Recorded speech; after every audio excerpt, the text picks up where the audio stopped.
In controlled deception studies published in behavioral psychology journals, researchers found that removing tone, facial expression, and timing cues reduced deception detection accuracy to near-chance levels. However, when pauses and silence were preserved, accuracy increased significantly even without additional verbal content. The strongest predictive signal was not speech.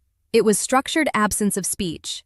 In 1968, communication researchers studying courtroom testimony documented a consistent anomaly across multiple trials. When verbal statements were transcribed and stripped of tone, hesitation, and timing, trained evaluators became significantly less accurate at detecting deception.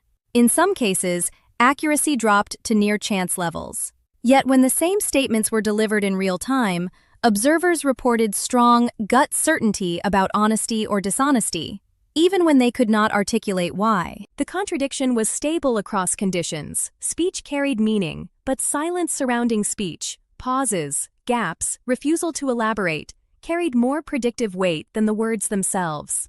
This led to a precise question in behavioral science. If truth is spoken, why does the absence of speech often feel more reliable than speech itself? This phenomenon is best understood through nonverbal diagnostic inference, the process by which the human brain extracts credibility signals from what is not explicitly stated.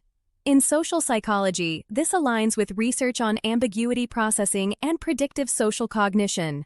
Daniel Kahneman's work on System 1 thinking describes how rapid judgments form before language-based reasoning engages. Silence, in this context, is not absence. It is unstructured information.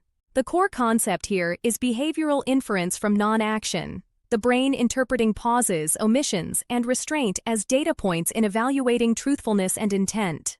By the end of this analysis, it becomes possible to distinguish between what is actually being communicated and what the mind constructs when communication stops. This distinction is not academic. It directly affects how credibility is assigned in conversation, negotiation, and interpersonal trust formation. In structured interviews conducted in social cognition labs, participants were asked complex questions while researchers measured response latency and pause duration.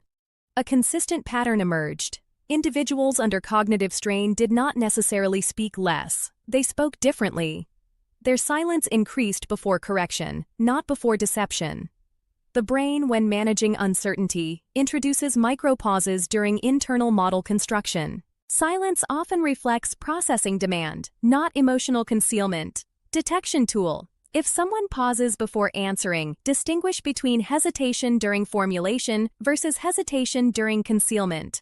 One is cognitive load, the other is narrative management. This distinction becomes crucial when evaluating truthfulness under pressure, and it leads directly into how silence is misread as confidence or deception. In social environments, humans are unable to tolerate informational gaps. The brain resolves this by assigning meaning to missing data. When a person does not immediately respond, observers do not perceive nothing happening. They perceive intentional withholding. This is a predictive error known as over-attribution bias, the tendency to assign causality to incomplete behavioral input. The mind prefers a wrong explanation over no explanation at all.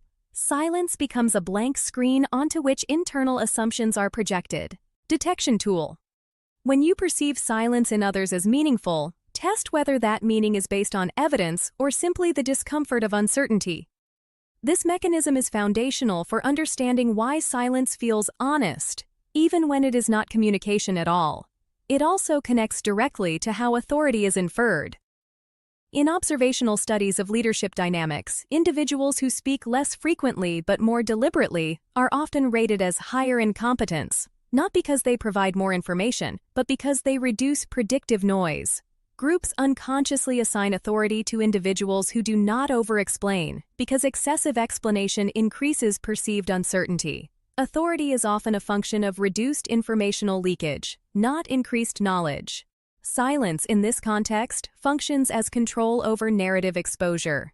Detection tool. Observe whether perceived authority comes from what is said or from what is consistently not said. This introduces a deeper question. What happens when silence is interpreted incorrectly? Some individuals naturally exhibit low emotional expressivity during communication. Their speech contains fewer tonal shifts, less facial modulation, and reduced reactive signaling. Observers frequently misinterpret this as concealment or dishonesty. However, effective neuroscience suggests this can reflect increased emotional regulation rather than emotional absence. Silence during emotional discussion often reflects inhibition of expressive output, not suppression of truth. The absence of emotional signaling is not evidence of deception. It is evidence of regulation, which can serve multiple psychological functions. Detection tool.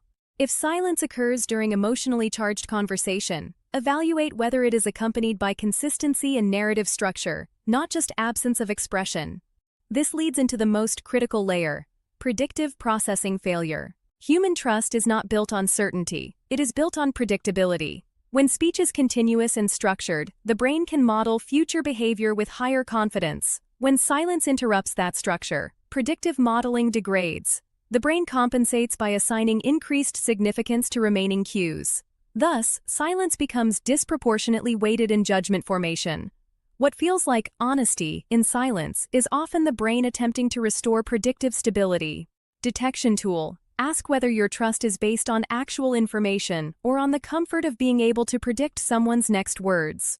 This predictive instability is the foundation of the next observation: how silence interacts with deception detection. But here is where it becomes more complex. Research in deception detection shows that highly trained observers are not more accurate at reading silence. They are simply more confident in their interpretations of it. In controlled experiments, confidence increases even when accuracy does not. This means silence does not improve truth detection. It improves certainty illusion. The brain confuses interpretive confidence with factual accuracy, and this is where most social judgments quietly fail. Silence does not contain information in itself. It amplifies the observer's internal model-making process. In ambiguous social conditions, individuals project prior beliefs, fears, and expectations onto gaps in communication.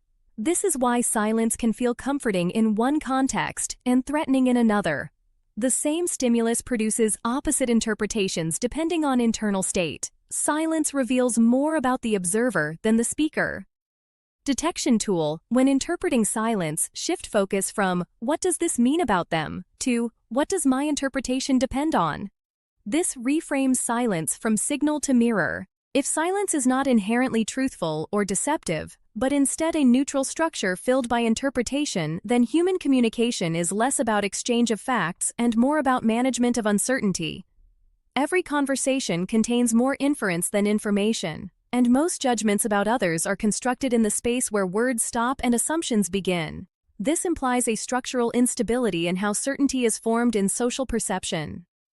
If interpretation dominates where information is absent, then what people know about each other is often partially self-generated. Not incorrect, not accurate, constructed. Now that the mechanism is visible, 3 operational shifts become possible. First, separate silence from meaning. Treat pauses as processing intervals before assigning intent.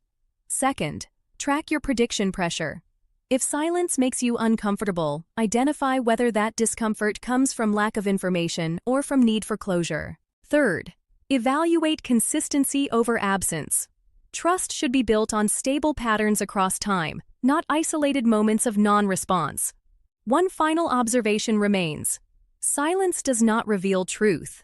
It reveals the moment the mind stops receiving enough data and begins inventing it. The next layer in this sequence examines what happens when people use emotional consistency itself as a form of influence, and why it works even when nothing explicit is said.